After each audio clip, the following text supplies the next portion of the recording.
الحمدللہ رب العالمین والعاقبۃ للمتقین والصلاۃ والسلام علی سید الانبیاء والمرسلین الصلاۃ والسلام علیک یا رسول اللہ۔ ناظرین، آج ہم ایک بادشاہ کی بڑی ہی عجیب و غریب حکایت سنیں گے۔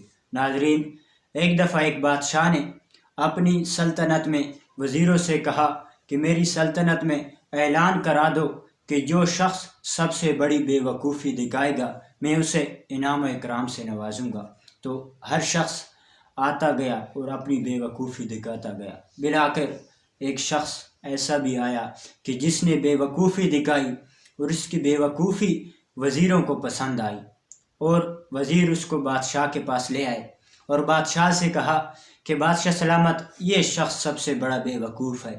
بادشاہ نے اپنے گلے سے ہیرے اور جواہرات کے ہار نکال کر اس بے وقوف کے گلے میں ڈال دیے، اور وہ بے وقوف شخص چلا گیا۔ کچھ عرصے بعد بادشاہ بیمار ہوا، تو بے وقوف شخص کو پتہ چلا کہ بادشاہ بیمار ہو گیا ہے۔ وہ بے وقوف شخص بادشاہ کے پاس عیادت کے لیے آیا اور بادشاہ سے کہا، سنائے بادشاہ سلامت، سنائے بیمار ہو گئے ہیں؟ تو بادشاہ نے جواب دیا کہ ہاں، میں بہت سخت بیمار ہو گیا ہوں، میری آخری سانسیں چل رہی ہیں اور کچھ دیر میں میں اس دنیا کو چھوڑ کر اس دنیا میں چلا جاؤں گا۔ تو بے وقوف شخص نے کہا کہ اچھا بادشاہ سلامت، اس دنیا کو چھوڑ کر جا رہے ہیں، اچھا یہی بتائیں کہ اس دنیا کو چھوڑ کر کہاں جا رہے ہیں؟ وہ تو بے وقوف جو ہوا اس کو یہ بھی نہیں پتہ تھا کہ مرنا بھی ہوتا ہے۔ تو بہرحال اس بے وقوف شخص نے بادشاہ سے سوال کیا کہ بادشاہ سلامت، آپ جس دنیا میں جا رہے ہیں اس دنیا میں آپ نے اپنے لیے محلات بنائے؟ یہاں پر تو آپ کے محلات بنے ہوئے ہیں، کیا وہاں پر بھی آپ نے اپنے لیے محلات بنوائے؟ تو بادشاہ نے کہا وہاں پر تو میرے لیے کوئی محل نہیں ہوگا۔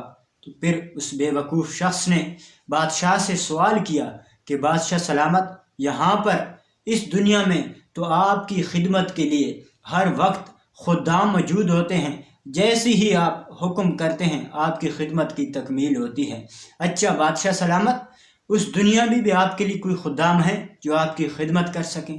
تو بادشاہ نے کہا وہاں پر تو میرے لیے کوئی خدام نہیں ہوں گے۔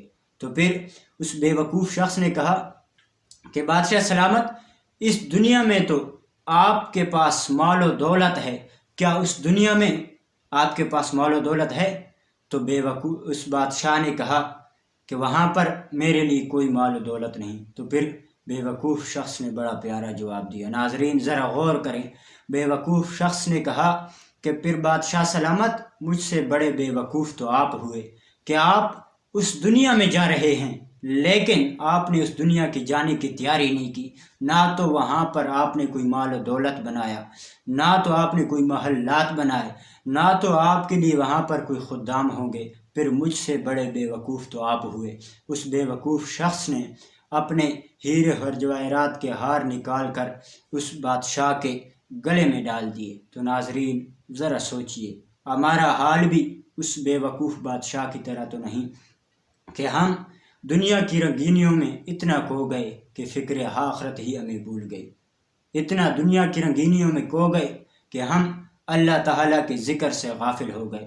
ناظرین، حضرت علی بن خواص رحمۃ اللہ تعالیٰ علیہ کا ارشاد ملتا ہے، آپ کا فرمان ملتا ہے، آپ رحمۃ اللہ تعالیٰ علیہ فرماتے ہیں کہ دنیا یہ ابلیس کی بیٹی ہے، اگر تم اس سے تعلق رکھو گے تو شیطان تمہارے پاس آتا رہے گا، اور اگر تم اس کی بیٹی دنیا کے ساتھ تعلقات کو ختم کر دو گے تو شیطان تمہارے پاس نہیں آئے گا۔ تو ناظرین اب بھی وقت ہے، آئیے اللہ کریم کی بارگاہ میں جھک جائیے، اللہ کریم کی بارگاہ میں جھک کر توبہ کریں اور آخرت کی تیاری کریں۔ اللہ کریم ہمیں آخرت کی تیاری کرنے کی توفیق عطا فرمائے۔ آمین بجاہ النبی الامین صلی اللہ تعالی علیہ وآلہ وسلم۔